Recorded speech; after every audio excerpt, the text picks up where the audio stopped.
বাংলাদেশ জাতীয়তাবাদী ছাত্রদল বেশ কিছু জায়গায় ছাত্রলীগ এবং আওয়ামী লীগের সন্ত্রাসীদের ঝটিকা মিছিল সহ নানা ধরনের অপতৎপদের কিন্তু রুখে দিয়েছে। ছাত্রদলের নেতাকর্মীরা প্রতিহত করেছে এবং আটক করে পুলিশের হাতে সোপর্দ করেছে। বাংলাদেশ জাতীয়তাবাদী দল বিএনপি বা আমরা অঙ্গ সহযোগী সংগঠন যারা আছে, আমরা আওয়ামী লীগের বিচার চাই। ওয়ালটন আবারও মিলিয়নিয়ার অফারে ওয়ালটন ফ্রিজ কিনে আপনিও হয়ে যেতে পারেন মিলিয়নিয়ার। জুলাই অভ্যুত্থানে যেই পতিত স্বৈরাচার, তাদের যে নৃশংসতা এবং যে বর্বরতা ছিল, তারপরে বাংলাদেশে আর তাদের রাজনীতি করার কোনো অধিকার নেই। এবং অন্তর্বর্তীকালীন সরকারের প্রধানতম দায়িত্ব হচ্ছে এই আওয়ামী লীগকে বিচারের আওতায় আনা। কিন্তু আমরা উদ্বেগের সঙ্গে লক্ষ্য করছি, এখন পর্যন্ত আওয়ামী লীগকে বিচারের আওতায় আনার কোনো লক্ষণ আমরা দেখতে পাচ্ছি না। এবং একই সাথে আওয়ামী লীগের উল্লেখযোগ্য কোনো নেতাকর্মী এই পর্যন্ত গ্রেপ্তার হয়েছে কিনা আমার জানা নেই।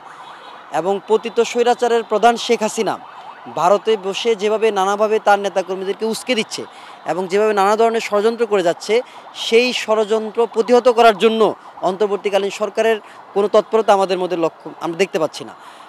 এর মধ্যে বাংলাদেশ জাতীয়তাবাদী ছাত্রদল বেশ কিছু জায়গায় ছাত্রলীগ এবং আওয়ামী লীগের সন্ত্রাসীদের ঝটিকা মিছিল সহ নানা ধরনের অপতৎপদের কিন্তু রুখে দিয়েছে। নানাভাবে ছাত্রলীগের সন্ত্রাসীদেরকে কিন্তু বিভিন্ন জায়গায় ছাত্রদলের নেতাকর্মীরা প্রতিহত করেছে এবং আটক করে পুলিশের হাতে সোপর্দ করেছেন। সর্বশেষ যেই ঘটনাটি আওয়ামী লীগ কার্যালয়ের সামনে যে বড় মিছিলটি করেছে, সেই মিছিলের পরেও আমরা কিন্তু প্রশাসনের কোনো তৎপরতা এবং এখন পর্যন্ত লক্ষ্য করিনি। আমরা মনে করছি এটি অন্তর্বর্তীকালীন সরকারের ব্যর্থতা। আমরা মনে করি অন্তর্বর্তীকালীন সরকার এই আওয়ামী লীগের বিরুদ্ধে কিছুটা নমনীয়।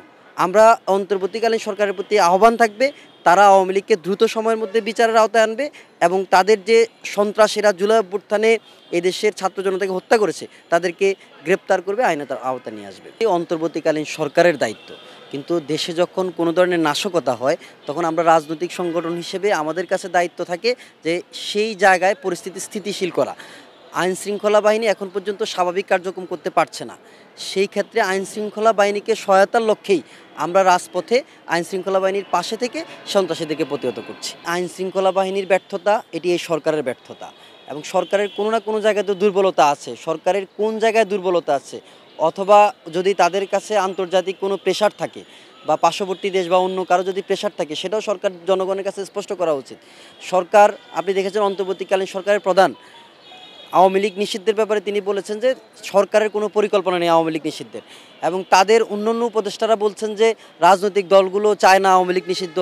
দেখুন, বিএনপি তো আর রাষ্ট্র ক্ষমতায় নাই, রাষ্ট্র ক্ষমতায় অন্তর্বর্তীকালীন সরকার।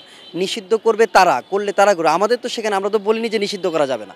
আমরা বলছি বাংলাদেশ জাতীয়তাবাদী দল বিএনপি বা আমরা অঙ্গ সহযোগী সংগঠন যারা আছে, আমরা আওয়ামী লীগের বিচার চাই এবং আওয়ামী লীগকে যদি বিচারের আওতায় নিয়ে আসা যায়, সেখানে শেখ হাসিনা সহ তার রাজনৈতিক যে কর্মীরা আছে, যারা সশস্ত্র সন্ত্রাসী বাহিনী বা সন্ত্রাসে অংশগ্রহণ করেছে, তাদেরকে যদি বিচারের আওতায় নিয়ে আসা যায়, তাহলে আর আওয়ামী লীগ করার মতো লোকই থাকবে না, যখন নিষিদ্ধেরও প্রশ্ন আসে না।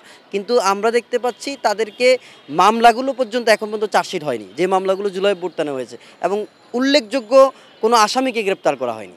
এটি অন্তর্বর্তীকালীন সরকারের ব্যর্থতা এবং কেন, কোন জায়গায় তাদের দুর্বলতা, সেটা ফাইন্ড আউট করা উচিত। খবরের কাগজ, এখন খবর হবে নিখাত, নির্ভীক, নিরপেক্ষ।